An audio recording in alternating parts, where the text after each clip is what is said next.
boy who drew his family back together. The evening sun always fell slow in the town of Willow Bend. You could hear the crickets tuning their little violins and the screen doors sighing in the wind. That was the kind of place where silence had a sound, and that sound was often broken by a boy named Eli. Not his voice, he barely spoke, but the gentle scratch of his pencil on paper. Eli was 9 and quiet as a folded note. He lived with his mama, June, in a sagging white house that leaned like it was tired of keeping secrets. His daddy had left 2 years ago after one too many arguments about money, pride, and things that don't grow back. Since then, Mama worked nights at the diner, humming songs that sounded like broken prayers. Eli didn't know how to fix broken prayers, but he knew how to draw. He drew everything he missed. His daddy's boots by the door, his mama smiling without pretending, their house before the roof started leaking. He didn't draw to forget. He drew to remember. One stormy night, while the thunder rumbled like an old man's grumble, he drew something new. A picture of his family sitting together again at the dinner table. When he woke the next morning, he smelled bacon. Real bacon. And he heard laughter, the kind that used to fill the house before everything cracked. He ran to the kitchen and froze. His daddy was sitting right there, flipping pancakes like he never left. June stood by the sink, her hands trembling as she wiped them on a towel that had seen too many tears. She didn't speak right away. Neither did Eli. The silence between them was heavy, like the pause before a confession. "Morning, little man," his daddy said with a half-smile, the kind that never reached his eyes. "You sleep good." Eli nodded, clutching his pencil. He didn't understand how this could be. His daddy's boots were right by the door, just like in his drawing. The air smelled of maple syrup and something unspoken. Mama finally found her voice. I didn't think you'd come back," she whispered. His daddy just shrugged. "Got tired of being gone, June. Maybe it's time to fix what's broke." That night, while everyone slept, Eli took his drawing pad back out. He flipped to the page with the dinner table, staring at it under the soft glow of the lamp. He noticed something strange. There were smudges around the edges, as if the pencil lines had melted into life. His heart beat slow, heavy, curious. So he drew again. This time he drew them laughing, his mama, his daddy, and himself. And in the silence that followed, he thought he heard a soft echo of that laughter coming from the hallway. Days passed, and Eli began to test his strange gift. He drew his daddy fixing the old truck. And the next morning, Eli found his daddy under the hood, grease on his hands, humming. He drew his mama singing again. And that evening, she did, her voice light as river wind. But one afternoon, curiosity carried him too far. He drew their family holding hands, with a bright light shining over them. He didn't notice the shadow behind them in the picture, the faint outline of something watching. That night, the house felt different. The air was too still. His mama woke him from sleep, her face pale. "Eli," she whispered, "did you hear that?" A sound came from the living room, soft footsteps, too slow to be human. When they checked, the room was empty. Except on the floor lay Eli's drawing pad, open to the page with the shadow. The figure was darker now, clearer. And it was smiling. Eli stopped drawing for 3 days. The house grew cold again. His daddy argued with his mama about bills and old wounds. Eli heard words that cut deeper than knives. It was like his pencil's magic was tied to their happiness. And now, without it, everything was falling apart again. He wanted to fix things, but fear sat heavy in his chest. Every time he looked at that shadow, it seemed closer. He thought maybe it lived in the spaces between his lines. On the 4th night, his daddy packed a bag again. "Some things don't change, June," he said. "And some boys just gotta grow up fast." He left without looking back. Eli sat by the window till dawn, the crickets whispering their sad songs. Then, as the first light touched his face, he opened his pen. That night, Eli dreamed of that same door. It stood in the middle of a field, glowing faintly, humming like a hymn. He heard his daddy's voice on the other side, faint but clear. "Eli, come find me." When he woke, the sound lingered. So did the smell of rain. He followed it outside to the backyard, and there it was. A door, standing by itself in the middle of the grass, just like in his drawing. His mama was still asleep. The world was quiet except for the crickets and the slow heartbeat in his ears. He reached for the doorknob, and the moment his fingers touched it, a gust of wind swept through the yard, carrying whispers that sounded almost like laughter, almost like warning. He turned the knob, and the world folded in on itself like paper.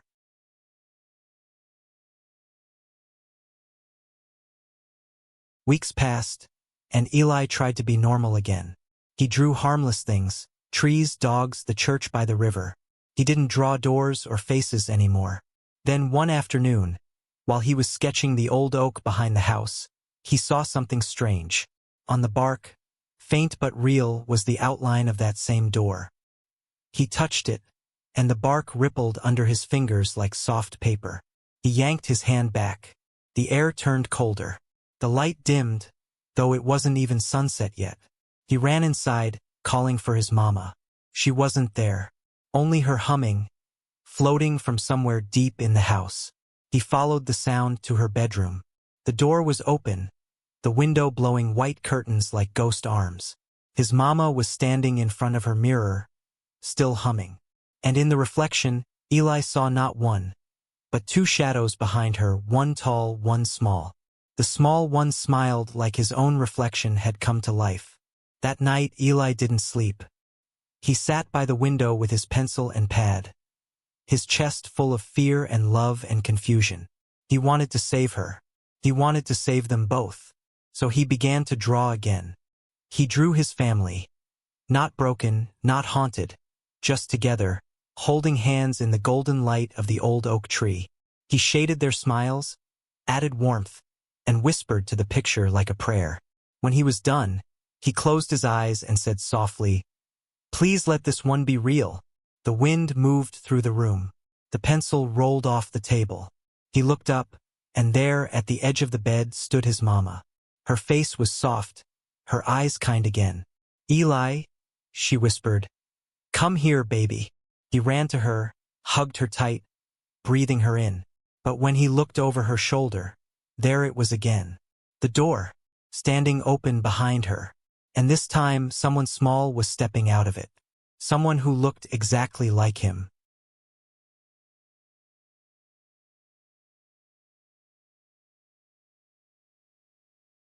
The boy stepped out of the door like he'd been waiting for the invitation. His face was Eli's face. Same hair, same eyes, same small scar above the lip. But his smile was wrong. It didn't belong to a child. It was too still, too sure, like a secret that already knew how the story ended. "Who are you?" Eli whispered. The other boy tilted his head. "You drew me." Eli shook his head hard. "No, I didn't." The copy stepped closer, his voice soft as paper folding. "You drew what you wanted most. A family that doesn't leave. A home that doesn't break. You made me to make it real." His mama stood behind them, frozen, her eyes glassy like she was listening to two voices in one body. "Eli," she said, her voice trembling. "What's happening?" The copy turned toward her, smiling sweetly. "Mama," he said, and that one word broke something in Eli's chest. She reached for the wrong one. After that night, the house changed again. There were two Ellis living under the same roof, but only one of them smiled in pictures. The real Eli watched as his mama grew softer toward the other boy. She brushed his hair, cooked his favorite meals, laughed at jokes he hadn't told in years. When Eli tried to speak, his voice seemed to fall away before it reached her ears. It was like the copy had stolen not just his face but his place in her heart. One morning, Eli looked in the mirror and saw nothing staring back. Just a faint outline like a drawing that was being erased. He ran to the porch, desperate to breathe. The air smelled of rain again, the kind that comes before a storm, heavy and knowing.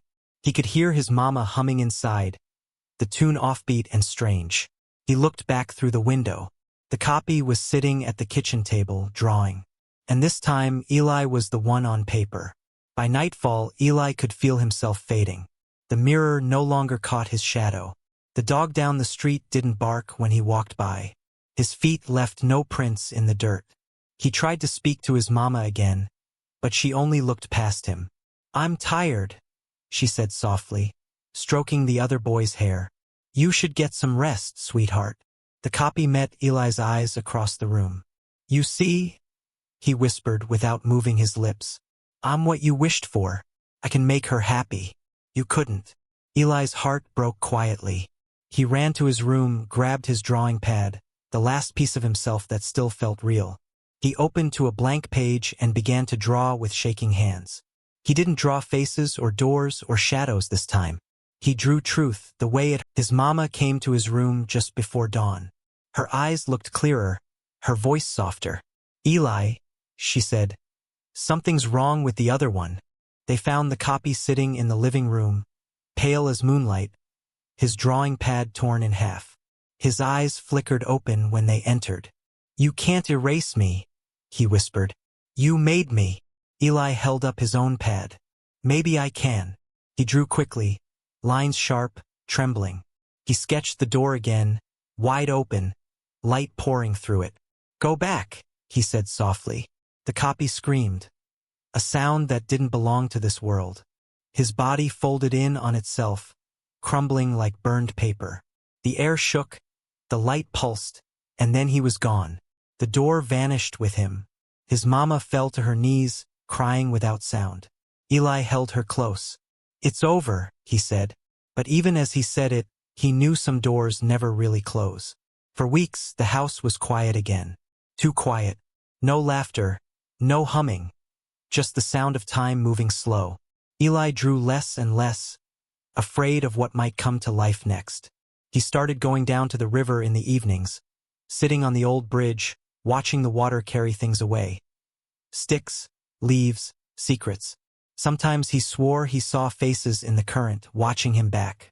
One night, his daddy showed up at the house, hat in hand, eyes heavy with regret. "Heard June ain't been well," he said softly. His mama didn't answer at first. Then she nodded, and something in her face softened. They sat on the porch for a long time. No words, just the hum of crickets and the rhythm of breathing. Eli watched them from the steps, his heart full of both hope and fear. Later that night, when everyone slept, he opened his pad again and drew one last thing. A simple picture of their porch, his mama, his daddy, and himself, sitting together under the soft light of the fireflies. No shadows, no doors, just peace. He left the pad open on the table. When he woke in the morning, the drawing was gone. And in its place was the real thing. His mama and daddy sitting together on the porch swing, holding hands, smiling. And for the first time in a long time, Eli felt whole. For a while, everything in the house felt new again. His daddy fixed the roof. His mama baked biscuits that made the whole house smell like Sunday mornings. And Eli drew sunshine and laughter just because it felt good. But sometimes, when night fell too fast, he'd see the lines of his drawings shimmer faintly on the walls. Outlines of chairs, smiles, moments. Like the world itself was remembering it came from his pencil. One evening, while his daddy played the radio low and his mama hummed along, Eli noticed something strange. The fireflies outside weren't blinking in rhythm with the music. They were blinking in rhythm with his heart. He felt it clearly. The world was pulsing with him. He should have been happy, but deep down he felt uneasy, because magic never comes for free. The next morning, the preacher came by. Tall man, long face, voice like gravel and thunder. "June," he said softly, "folks been talking. They say your husband's back from the dead." June laughed it off. "Ain't nobody dead, Pastor. He just came home." But Eli froze, because the preacher's eyes weren't on June, they were on him. "You've been drawing, haven't you, boy?" he said, his voice low and certain. "I can feel it. The veil's been thin around your house. The Lord don't like when folks try to play creator." Eli's hands trembled. He clutched his pad to his chest. The preacher leaned close, his breath warm and old. "Whatever you brought back, son, make sure it's really what you think it is." He left without another word, his boots thudding like warnings. That night Eli couldn't sleep. He listened to his parents laughing in the next room. But their laughter didn't sound right. It echoed too long, like someone else was laughing underneath it. Days turned strange again. His daddy stopped eating. His mama forgot things she shouldn't forget. Sometimes Eli would wake in the middle of the night and hear them whispering to someone else. Soft voices, slow and secret, like they were praying backward. Once, he found his daddy standing in the yard at dawn, staring at the old oak. His eyes were open, but empty. "Daddy," Eli whispered. His father turned slowly, voice flat. "You shouldn't have drawn me back, boy." Eli's heart froze.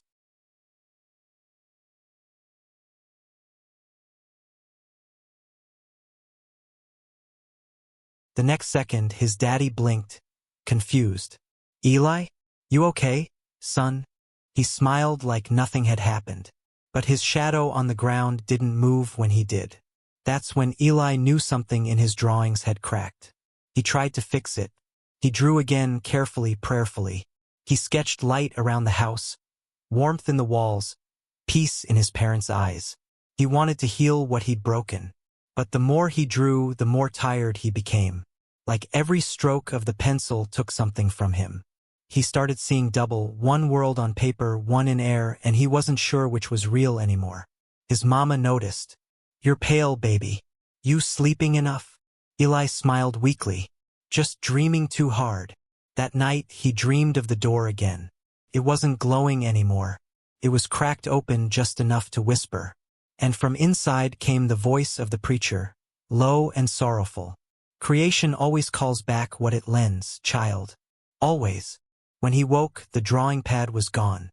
He searched the whole house, but the pad was nowhere. His mama said she hadn't seen it. His daddy shrugged, but his eyes wouldn't meet Eli's. By afternoon, the air turned heavy. That kind of quiet heat that makes dogs whine and wind stay still. Then the smell of paper filled the house. Burnt paper. Eli ran outside and saw smoke rising from behind the barn. His daddy was there. Fire in the pit, pages curling to ash. "I had to," his daddy said. "That book ain't right. It's poison." Eli cried out, rushing toward it. But his father held him back. "No, son. Some things you can't fix with pictures." But Eli saw something through the smoke. His drawings weren't burning. They were glowing, bright as dawn. Then, from inside the flames, a voice whispered, "Eli." It wasn't his daddy's voice. It wasn't his mama's either. It was his own.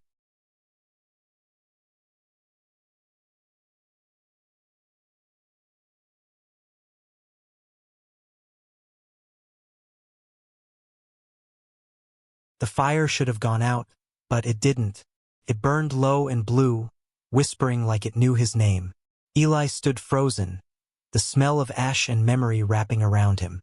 His daddy backed away, face pale. "Get in the house," he said, voice shaking. But Eli couldn't move. He watched as shapes began to form inside the fire.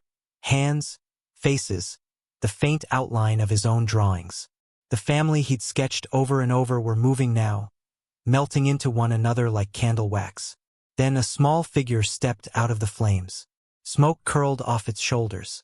It was Eli again, smaller, younger, eyes full of fear. "Why'd you stop drawing me?" the other Eli whispered. Eli stumbled backward. "You weren't real." The boy smiled sadly. "You made me real, and now the world's got two of us. That's too many hearts for one story." Then the copy's skin cracked like paper drying in heat, and the fire roared higher. Eli woke up in his bed, heart pounding. He didn't remember how he got there. The air smelled faintly of smoke and rain. His mama was sitting by the window, staring out at the dawn. She looked thinner, her hair loose, her eyes far away. "Morning, Mama," he said softly. She turned slowly, smiling too wide. "Morning, baby." But her reflection in the glass didn't smile back. Eli's throat went dry. He looked again. The woman in the reflection wasn't his mama. The hair was right, the dress was right, but the eyes were hollow black, and when she opened her mouth, smoke came out instead of breath.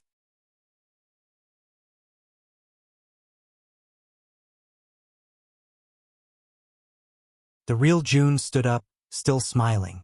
"I think we're all a bit mixed up, don't you?" she said softly. "Your drawings don't know where they belong anymore." And from outside, thunder rolled over Willow Bend like a drumbeat calling home the lost. That night, Eli found his daddy sitting on the porch swing, head in his hands. He looked like a man who'd been listening to ghosts. "I saw her," his daddy said quietly. "Your mama. But she wasn't your mama. Not all the way." Eli sat beside him, shaking. "I tried to fix it, Daddy. I just wanted us back." His father nodded slowly. "I know, son. Love can make a man do foolish, holy things." They sat there in silence until the air turned cold. The moonlight painted long shadows on the ground, 3 shadows, though only 2 bodies sat there. The third shadow leaned in close, whispering like dry leaves. "You can't keep what was never meant to stay." Eli looked up, tears burning his eyes. "Then what do I do?" The shadow smiled. "Finish what you started." Eli didn't sleep that night. He lit a candle and opened a new pad, blank, white, waiting. He felt the house breathing around him. Every wall seemed to pulse with heartbeat. He began to draw one final time. But this time he didn't draw his family smiling or the porch swing or the kitchen light. He drew truth. He drew the night his daddy left. He drew his mama breaking down in the kitchen. He drew himself crying into a pillow, the world too quiet to care. He drew the emptiness that filled the house when love walked out. As the pencil moved, he began to cry, slow, deep sobs that came from someplace older than his voice.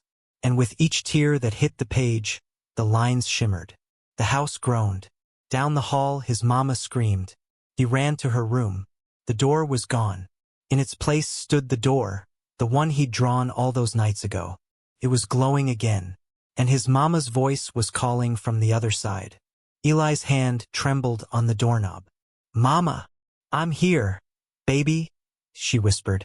"But I'm not supposed to be."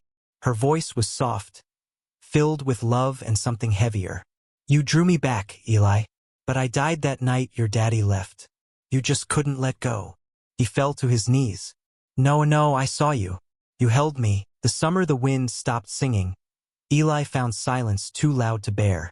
The house was too big for one boy and one mother who no longer spoke much. The porch swing creaked with ghosts of laughter that used to live there. His father's boots still sat by the door, dusty and waiting for footsteps that would never return. His sister, Lila, had left too. Ran away after the big fight that cracked the house open like a dropped plate. Eli was 10, quiet, and strange in the way children are when they carry more than they understand. He spent hours in the attic, where light came through the roof in thin silver lines, dust floating like secrets.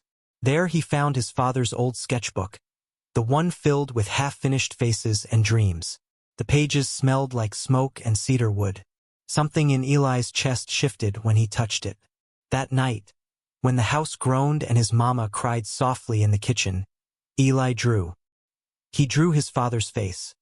Not how he looked the last time Eli saw him, angry and tired, but how he looked in Eli's memories. Smiling, sunburned, and kind. When he finished, the candle flickered, and Eli thought he heard the back door open. He froze, pencil still in hand. The next morning, there were muddy boot prints on the porch. Eli tried to tell his mama, but she brushed it off, saying maybe it was the milkman or the neighbor's boy. But the neighbor's boy didn't wear work boots, and the milkman hadn't come by in months. The prints were wide, deep, and familiar. At school, Eli couldn't stop thinking about it. When the teacher called on him, he didn't hear. When she sent him out to sweep the hallway, he drew faces in the dust with his broom. He drew his father's smile again and again until it almost felt real. That night, he went back to the attic. The sketchbook lay open where he left it. His drawing looked different now, sharper, alive somehow. The eyes glimmered faintly, as if catching light that wasn't there. He swallowed hard, picked up his pencil, and whispered, "Daddy, come home." The candle flame stretched tall, bending like it was listening. The next morning, Eli woke to the smell of coffee. Strong, dark, the kind his father used to make. But the kitchen was empty, and on the wall someone had drawn a heart. Not Eli. Not his mama. Just a heart in black pencil. Mama started humming again after that. Old gospel tunes that rose and fell like prayers. She didn't notice the strange things happening around the house. Not the boots that moved closer to the door each night, nor the creak of the swing when no one was sitting there. But Eli did, and he kept drawing.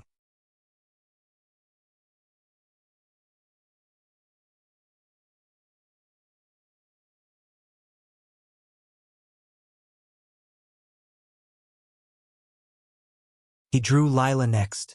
He remembered her braids, her chipped red nails, her laughter that filled every corner of their house. He drew her sitting on the porch, holding her guitar, the way she did before everything went wrong. When he finished, he whispered again, "Come home." The wind, silent for weeks, sighed through the broken screen door. And somewhere down the dirt road, a bus stopped. That evening, as Mama fried cornbread, a shadow fell across the porch. Eli ran to the door, heart hammering. Lila stood there, suitcase in hand, eyes red, guitar strapped to her back. "Mama," she said softly, voice trembling. I didn't know where else to go." Eli looked down at his hands. They were blackened with pencil dust. The three of them sat on the porch that night, not saying much. Fireflies blinked like slow, gentle thoughts.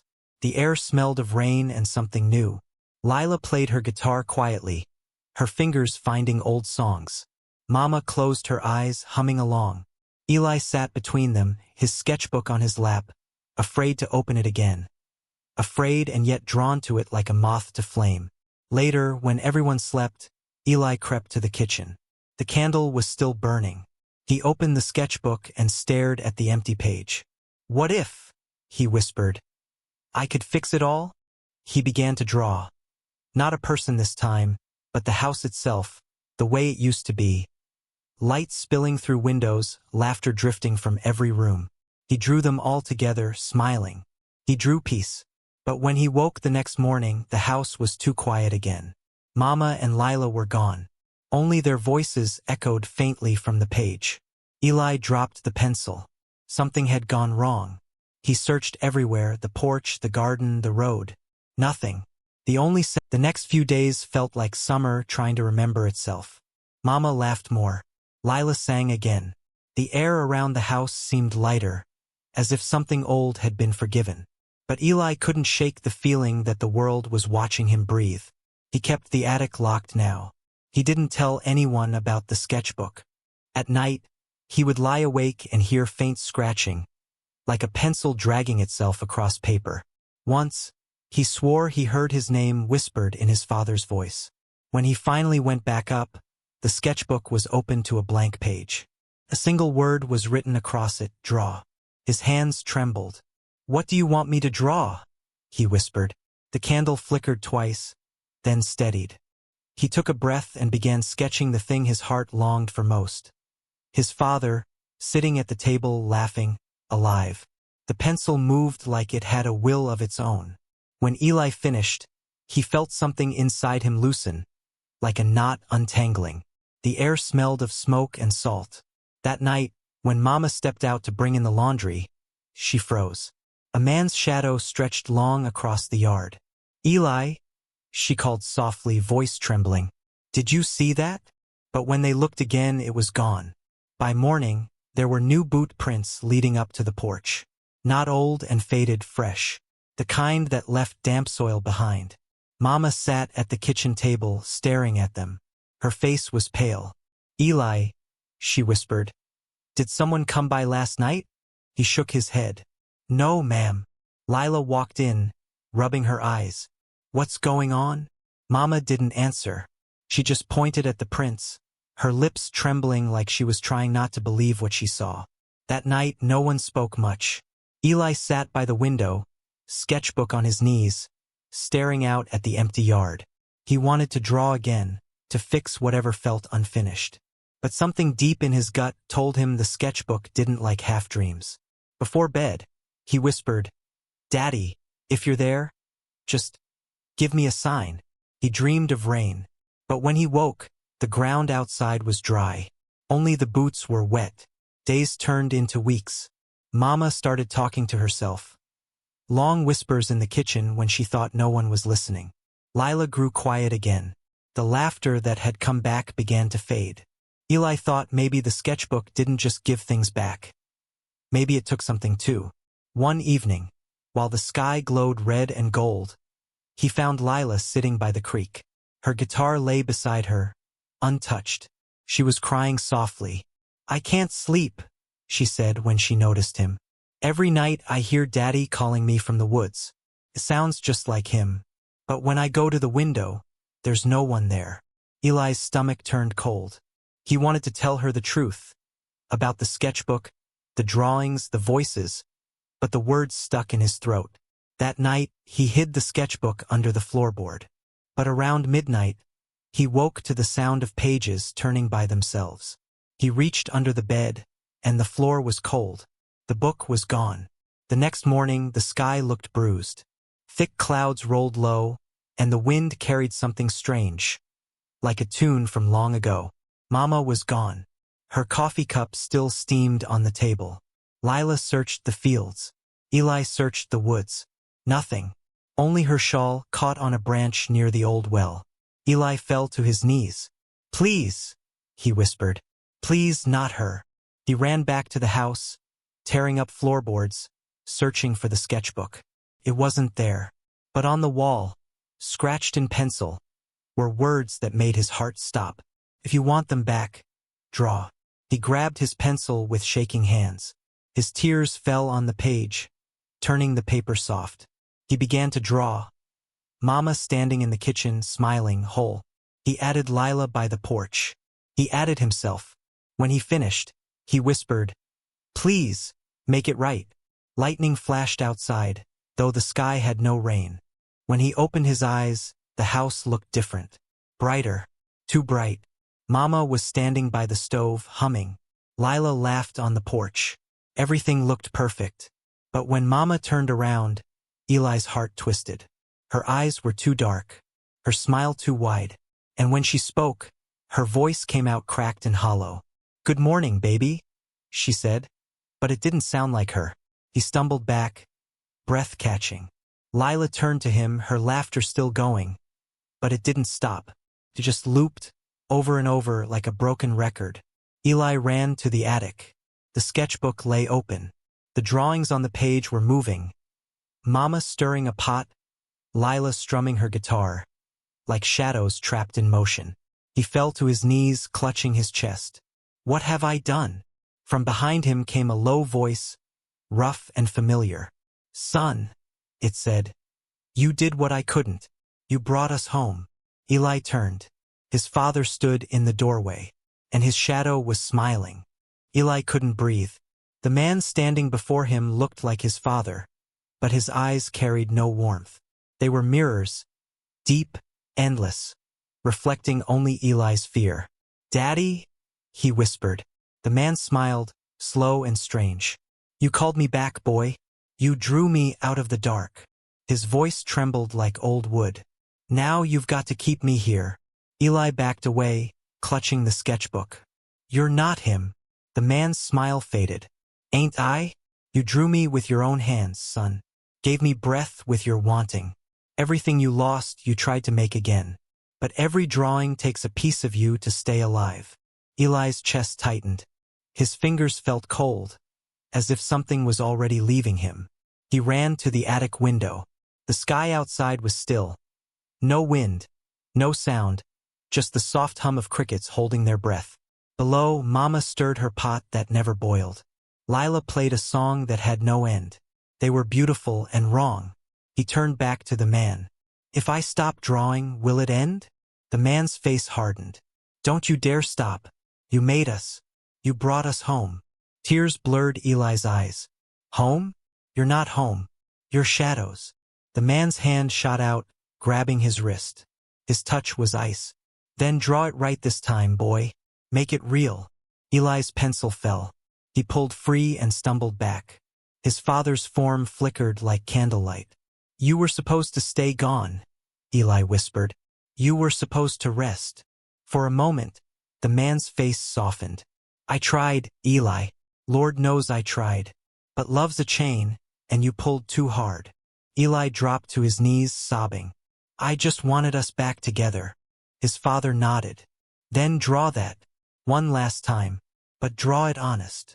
Eli looked down at the empty page. His hand shook as he began. He drew the house, but smaller now, quieter. He drew Mama, real tired, kind. He drew Lila, laughing, her eyes bright with life. And then he drew his father, not standing, not smiling. Just gone. Resting. Finally, he drew himself, alone but breathing. When the final line touched the paper, a warm wind blew through the attic. The candle flickered and went out.